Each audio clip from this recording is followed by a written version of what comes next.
নির্বাচন সুষ্ঠু নয়, গণতন্ত্র ধ্বংস করতে নির্বাচন কমিশন কঠোর হয়েছে বলে অভিযোগ করেছে বিএনপি। ভোটের অধিকার বঞ্চিত তৃণমূল মানুষদের আন্দোলনেই সরকারের পতন ঘটবে বলেও হুঁশিয়ারি দিয়েছে দলটি। নয়াপল্টনে বিএনপির কেন্দ্রীয় কার্যালয়ে দুপুরে সংবাদ সম্মেলনে দলের এই বক্তব্য তুলে ধরেন সিনিয়র যুগ্ম মহাসচিব রিজভী আহমেদ।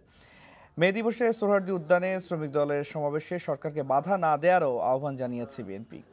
ওই সমাবেশে প্রধান অতিথি হিসেবে উপস্থিত থাকবেন বিএনপি চেয়ারপারসন বেগম খালেদা জিয়া। তৃতীয় ধাপের ইউনিয়ন পরিষদ নির্বাচনেও আগের দুটির মতোই ভোট ডাকাতি হয়েছে বলেও অভিযোগ করা হয় সংবাদ সম্মেলনে।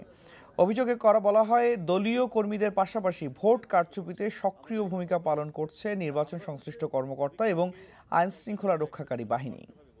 আওয়ামী লীগ নেতা হানিফ নির্বাচন কমিশনের সাথে বৈঠক করে বের হয়ে সাংবাদিকদের বলেছিলেন প্রধানমন্ত্রী নির্বাচন কমিশনকে কঠোর হতে বলেছেন। তারা ঠিকই কঠোর হয়েছেন গণতন্ত্রকে ধ্বংস করার ক্ষেত্রে, কঠোর হয়েছেন বিরোধী দলের এবং ভোটারদেরকে ভোট কেন্দ্রে না যেতে দিয়ে।